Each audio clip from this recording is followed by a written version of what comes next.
Capítulo 398 A bom humor. Arthur Levin. Onde está seu animal de estimação alacriano?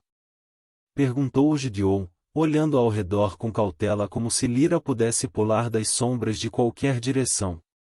Seu rosto estava manchado de fuligem, e não pude deixar de notar, de novo, falta das sobrancelhas e parte do cabelo chamuscado.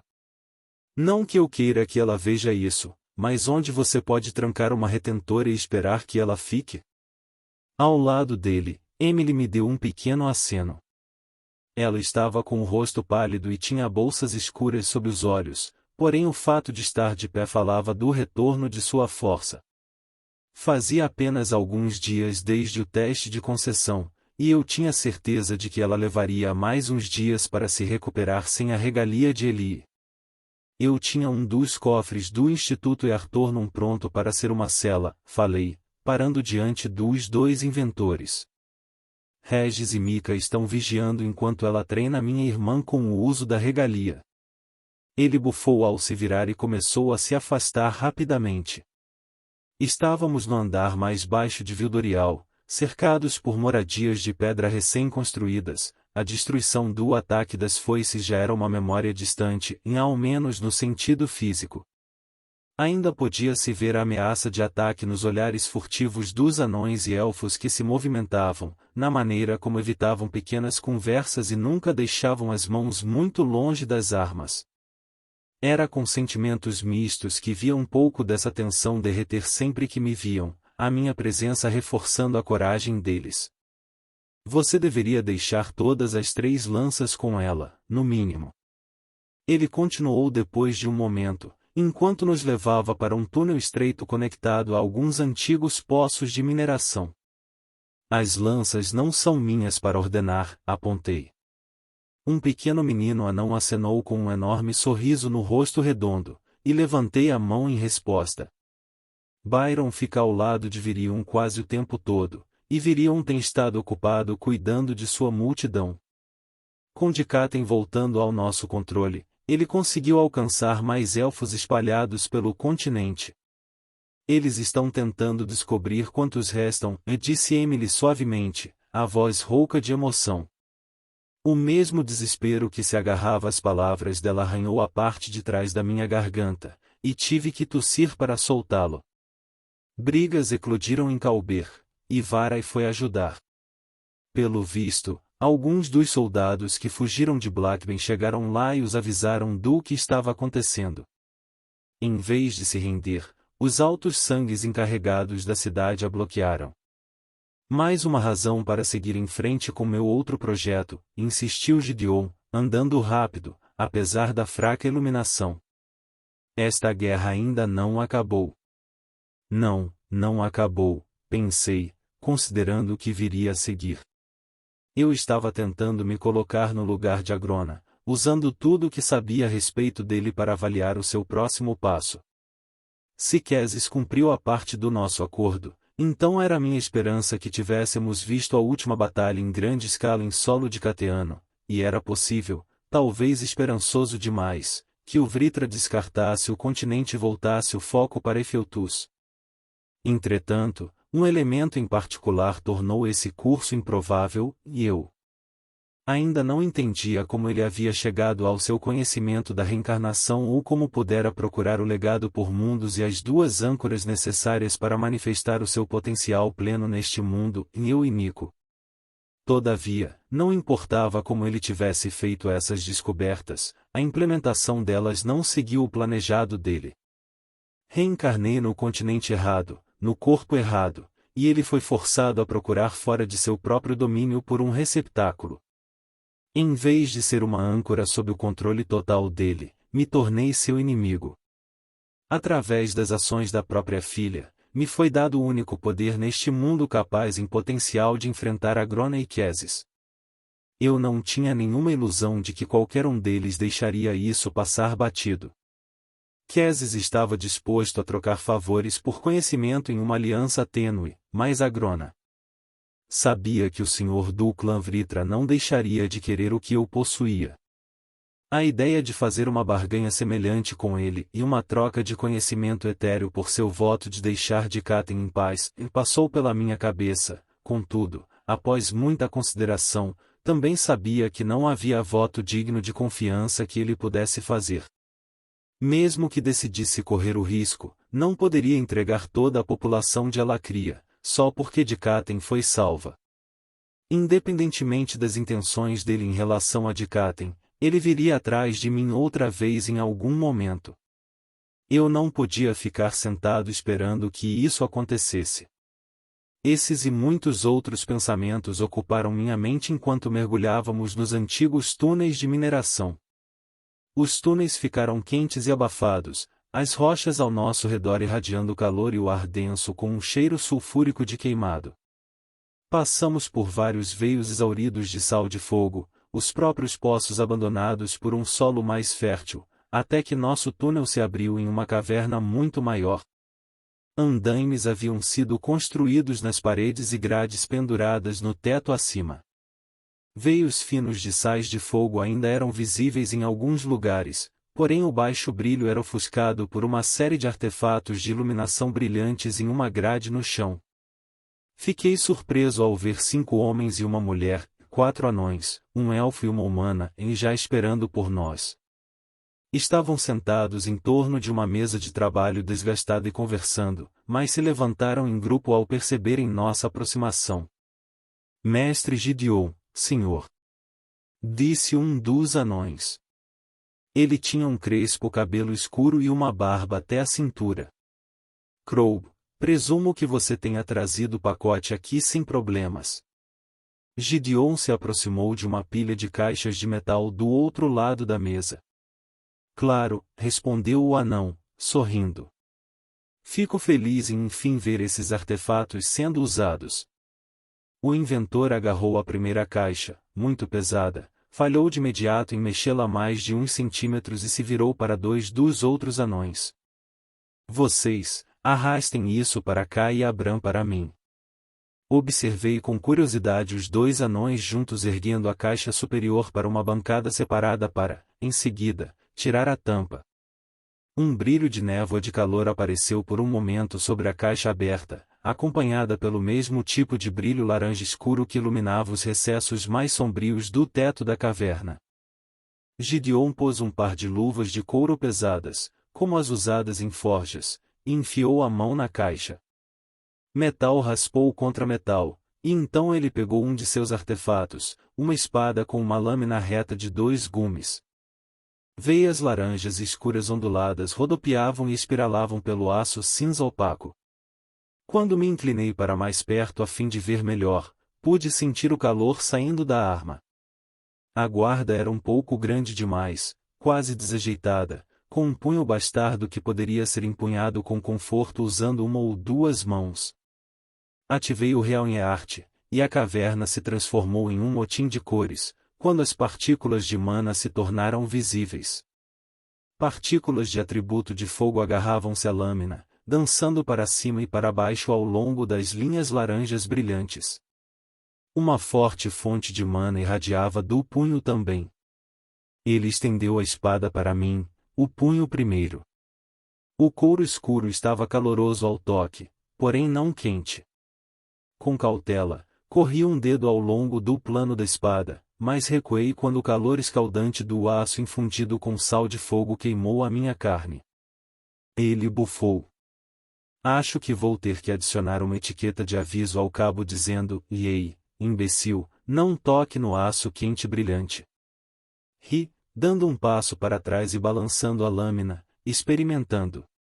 Não era o melhor artesanato que já vi, ainda mais falando de equilíbrio, mas como eram apenas os protótipos dele, esperava que os designs fossem refinados à medida que mais armas fossem criadas. Infundir o aço funcionou como discutimos? Questionei, fazendo um arco vertical com a lâmina que deixou um rastro de calor no caminho. Emily respondeu durante um bocejo meio abafado. O método do cadinho foi genial.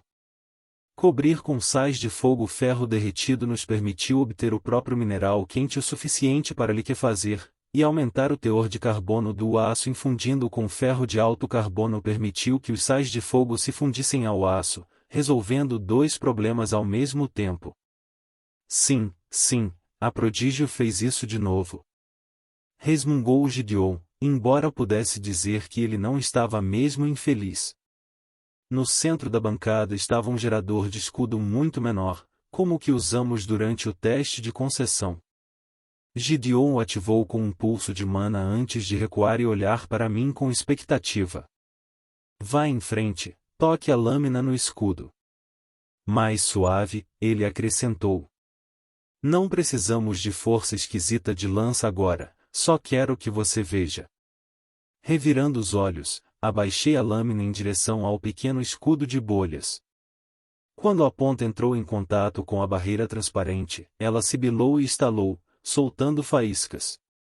Levantei um pouco, quebrando o contato, e o barulho diminuiu, apesar da fina fumaça se levantando da espada.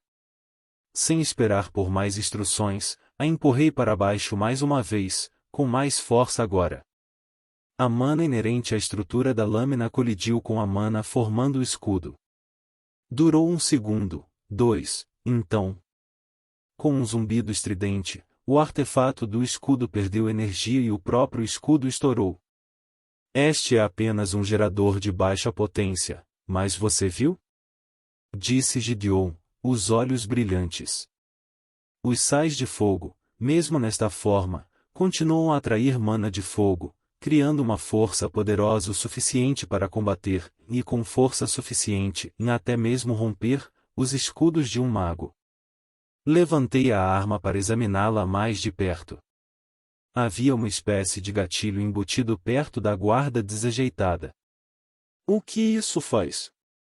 Ele sorriu feito um maníaco. Uma arma quente o suficiente para queimar carne capaz de combater os escudos inimigos sem estar com mana era um bom ponto de partida, mas um não-mago, mesmo um guerreiro talentoso, ainda estaria em desvantagem contra um aumentador. O mago pode fortalecer o corpo, aumentando sua velocidade e tempos de reação. Essa característica pode não contrariar todos os desequilíbrios evidentes entre um aumentador e um soldado não-mago, mas com certeza aumenta a experiência. Tenho certeza de que o mestre Gideon só queria encaixar a sua ideia original de canhão na arma de alguma forma. Contou Emily baixinho. Ele fez uma careta e fez um movimento com o dedo, indicando para Emily e os 6 não-magos fazerem silêncio. Vá em frente, ative, mas só por um momento. Tem um efeito mais forte se for feito enquanto brande a arma. Voltando para colocar ainda mais espaço entre mim e os outros, realizei mais alguns golpes de prática com a espada, me acostumando com seu peso e equilíbrio. Então, quando fiz um corte lateral acentuado da esquerda para a direita, apertei o gatilho rígido. Mana correu do aperto para a lâmina, e a espada explodiu em chamas. Ao mesmo tempo, se lançou para a frente. Absorvi o impulso inesperado girando a espada, soltando o gatilho no ato e a trazendo de volta para que conseguisse examinar os efeitos. As veias laranja estavam brilhando com mais intensidade, por mais que o excesso de mana estivesse sendo queimado com muita velocidade. Talvez 20% da mana armazenada no cabo tenha sido gasto naquela única explosão. E aí? Animado, mudou o peso de um pé para o outro. Quando acionado durante um movimento vigoroso, o influxo repentino de mana nos sais de fogo causa um efeito de combustão violento, que pode aumentar a velocidade e a força de um ataque, além de criar uma explosão ardente. É um pouco pesado no momento, acrescentou Emily, mas com o treinamento certo, um soldado não mago deve ser capaz de cronometrar e acertar ataques bastante devastadores. As palavras dela chamaram minha atenção para os 6 não magos observando em silêncio de uma distância segura. Olhei em volta da grande, vazia e fechada mina. O que estamos fazendo aqui? Gideon bateu palmas. Estou cansado de testes de laboratório, por isso. É hora de ver esses bebês em ação. Vocês, tudo bem, testem os bonecos, peguem o seu equipamento e se preparem. E certifiquem-se de se alongar. A última coisa que preciso é meu teste afundado, porque alguém distendeu um músculo. Eu estava olhando para o inventor, entretanto ele aparentava estar me ignorando de propósito. Emily veio para o meu lado, pegando a espada com a mão enluvada. Desculpe, ele insistiu. Você não precisa, mas é mesmo a melhor escolha. Se algo der errado, você pode simplesmente se curar, afinal. Não que eu espere que alguma dessas pessoas sequer acerte você. Sorriu, se virando. Mas se você deixá-los acertar algumas vezes, ajudaria nos testes. Acho que você precisa passar algum tempo longe de Gideon, resmunguei, estalando o pescoço e balançando os ombros. Você está começando a falar como ele. Os 6 não-magos já estavam treinando com as armas, tanto para testá-las para Gideon quanto para se preparar para um exercício de combate real. Crow e os outros anões se envolveram primeiro, contudo Gideon se esforçou para encontrar um voluntário humano e elfo com experiência de combate anterior, a fim de garantir que o calor e a força da lâmina não fossem muito para alguém com uma estrutura esquelética mais leve e uma pele menos geneticamente resistente. Não demorou muito para que se preparassem, blindados com couros pesados projetados para protegê-los, não de mim, mas da arma que cada um deles empunhava. Havia 2 espadas, cada uma com um design um pouco diferente, 3 machados de batalha e um longo gládio. Como o inventor explicou, queriam ver como o aço infundido com sal de fogo reagia quando forjado em diferentes formas, bem como variar o tamanho das hastes de mana cristal inseridas no cabo de cada arma. Parado no centro da grande caverna, cercado pelos guerreiros envoltos em couro, brandia uma haste de metal simples de alguns dos materiais abandonados e uma arma muito mais segura para o experimento do que a minha lâmina etérea conjurada. Não peguem leve com ele, pessoal.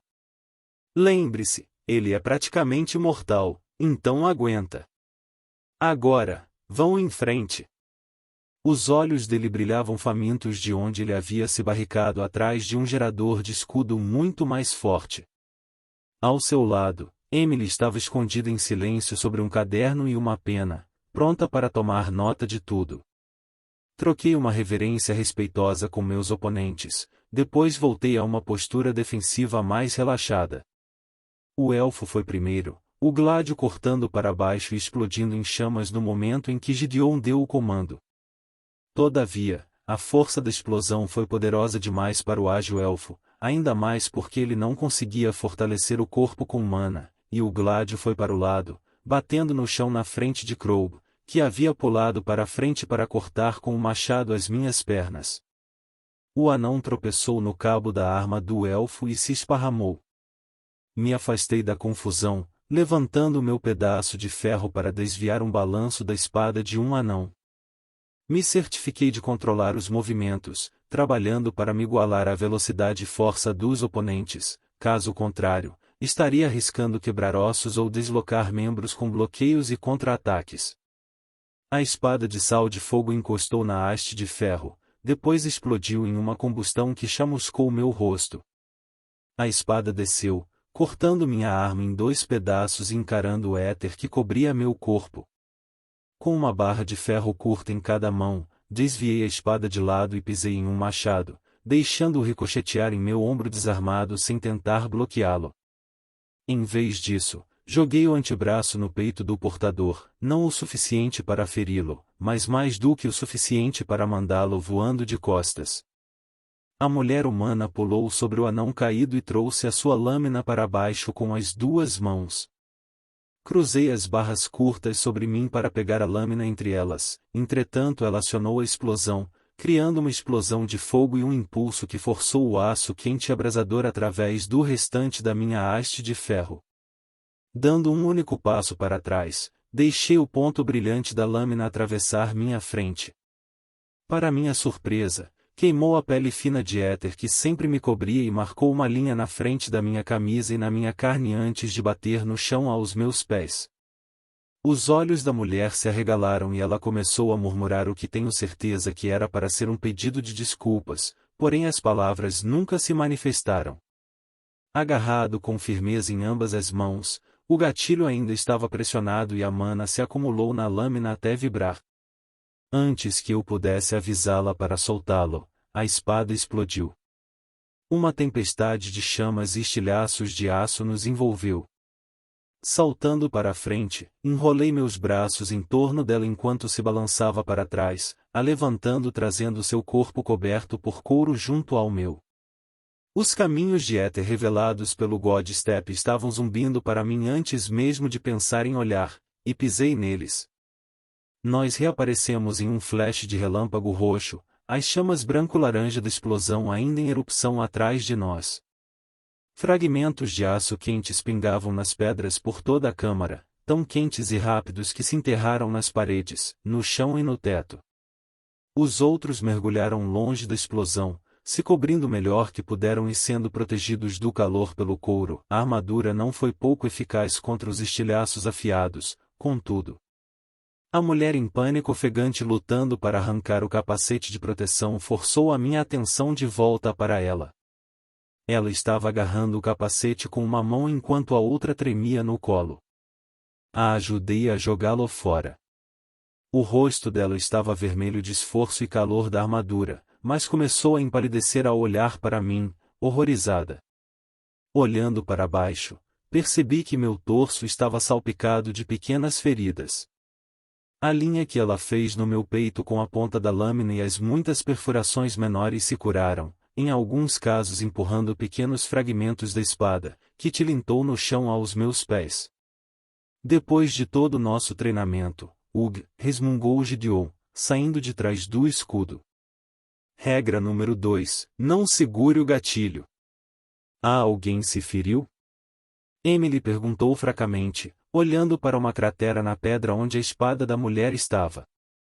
Olhei ao redor do espaço. Todavia ninguém parecia tão ferido. O único com uma quantidade significativa de estilhaços era eu, de modo que até a mulher só tinha cortes superficiais e arranhões, embora desse para dizer pelos buracos queimados na armadura dela que também houve alguns problemas maiores. Deu errado tão rápido, pensei amargamente, ouvindo os outros combatentes gritando um para o outro para ter certeza de que estavam bem. Se eu tivesse pensado mais rápido, poderia ter forçado a mana a implodir em vez de explodir ou até estabilizado a própria lâmina para evitar o acidente. Este era um problema que eu estava meio ciente no fundo da mente, entretanto foi destacado por este incidente. À medida que ganhei mais habilidades como Realm e Arte, se tornou mais difícil de utilizar com força total cada uma em combate. Apesar de poder me teleportar com o God Step, meus tempos de reação e mesmo a minha percepção ainda eram limitados por meu próprio treino e atributos físicos. Um assobio de dor me atraiu de volta para a humana, tremendo tentando tirar as luvas pesadas. Gentilmente, segurei os seus dedos e afastei as luvas dela. Por baixo, a mão já estava ficando roxa. Quebrada, mas não irreparável. Temos emissores em Vildorial que podem curar isso sem dor. Emily. Se aproximando, Gideon gritou. Ele mordeu o lábio inferior enquanto olhava para a ferida e esperava a apressada Emily, cuja mão segurava o caderno e caneta e a outra ajustava os óculos. Pode levar Chandrai para um curandeiro? Suponho que eu deveria ter um emissor em espera, apenas por precaução, mas não esperava que um de vocês esquecesse das regras na hora e ele parou quando Emily, Chandrai e eu lhe demos olhares significativos. Bah, me dê esse caderno. O resto de vocês, de volta aos seus lugares. Vamos de novo. Emily passou o braço em volta de Chandrai e a ajudou a se levantar. O rosto da mulher enfim se acomodou, e ela não conseguia tirar os olhos da sua mão e pulso quebrados. E pelo amor da própria vida, não segurem o maldito gatilho, estalou ele, observando as duas tropeçando. Asterisco asterisco asterisco. O experimento com as armas de sal de fogo durou apenas 1 hora a mais, período durante o qual não houve mais acidentes. Depois de terminar de dar o meu feedback a Gideon e me despedir do resto, corri de volta à cidade para verificar a minha irmã. Deixá-la com um retentor inimigo, mesmo do outro lado de uma cela repressora de mana vigiada por uma lança e meu próprio companheiro, tinha sido desconfortável. Quando voltei, no entanto, escutei o som de Ellie gritando de tanto rir, o barulho dela enchia os corredores do Instituto Earthtorno. Quando virei a esquina que trazia a cela de Lyra à vista, encontrei Ellie sentada de pernas cruzadas em um tapete em frente à cela, enrolada em uma alegria ofegante, enquanto Regis saltava em suas duas pernas traseiras, agitando como se estivesse com uma dor terrível. Mika estava ofegante, um punho cerrado batendo na parede, e ela, também, parecia dominada por completo pelo humor. Não, Regis, é o único jeito. Só tenho que ferver em lava, não posso fazer isso sem. Disse ele em um barítono cômico, antes de me avistar, parar e, devagar, voltar às quatro patas. Oh, olá, chefe. Os olhos de Ellie se abriram, ela apontou para mim e riu tanto que saiu ranho do nariz dela. Mika deu um bufo selvagem, e então as duas apenas riram mais e mais. Uma vez que eu estava perto o suficiente para encontrar o olho de Lyra através das barras, assumi uma carranca séria. Você está mexendo com o cérebro delas ou coisa assim com seus feitiços de atributo de som? Lyra, que estava encostada na parede interna com os braços cruzados, deu de ombros. Não, a sua convocação provou ampla distração sem que eu fizesse nada. Fiquei feliz explorando as profundezas da nova regalia da sua irmã, mas não vou fingir que não gostei das histórias dele sobre o seu tempo nas Relictons. Você realmente viu e fez algumas coisas estranhas, Regente Leivin. Mika estava lutando para se endireitar e suprimir o ataque de risadas. Sua mandíbula estava apertada, contudo ambos os lábios e um músculo na bochecha estavam se contraindo com constância. Ela me lançou uma saudação preguiçosa e disse, bem-vindo de volta, general masoquista. A Alacriana tem sido surpreendentemente bem comportada. Obrigado, Mika, falei com um suspiro profundo. Para Ellie, perguntei, você conseguiu algo? Limpando as lágrimas dos olhos, ela sorriu para mim. Estou descobrindo coisas, eu acho. É difícil. Não difícil, mas estranho.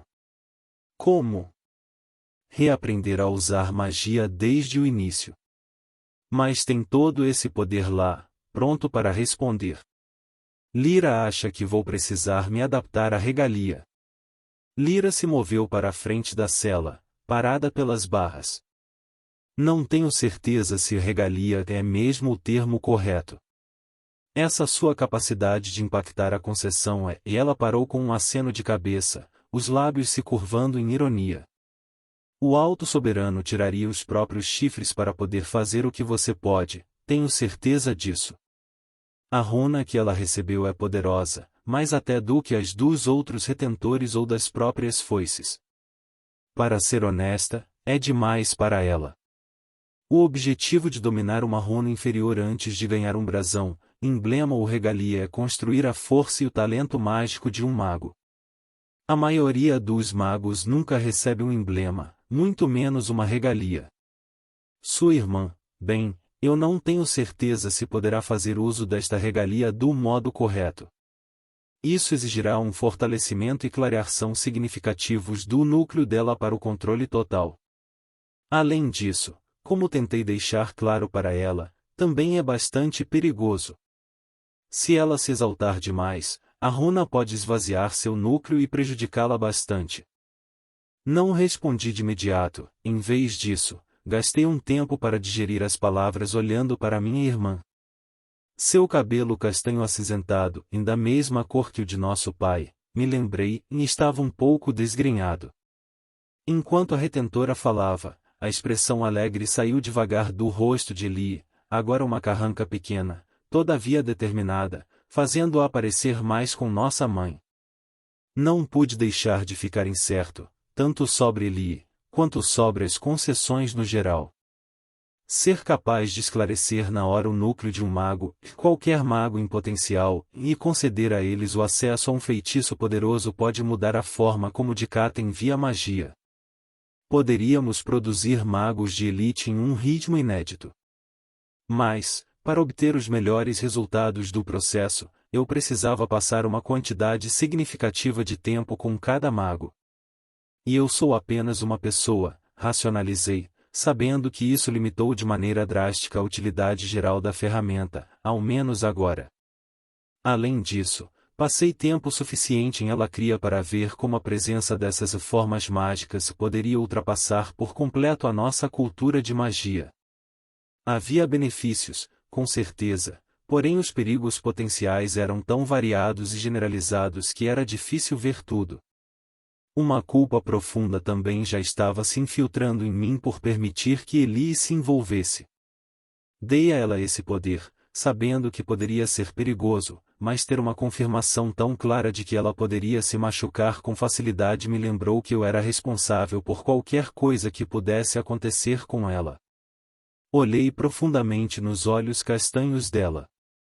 Além da leve feição, foram os olhos que revelaram a profundidade da maturidade dela, e uma profundidade grande demais para a sua idade. Estava ciente de que, durante minha ausência, ela havia defendido nossa mãe e Dicata em um nível que gostaria que não precisasse. No entanto, ainda via minha irmã como uma criança. Por causa disso, não tinha me permitido confiar nela, em especial não com esse poder recém-descoberto. Ela era imprudente, realmente, e provou ser irresponsável em mais de uma ocasião, entretanto, foi perceptiva, corajosa e se sacrificou. Ela passou por muita coisa para ainda ser considerada uma criança. Mas ainda era muito jovem para carregar o fardo de ser adulta. Soube naquele momento que nós não tínhamos escolha.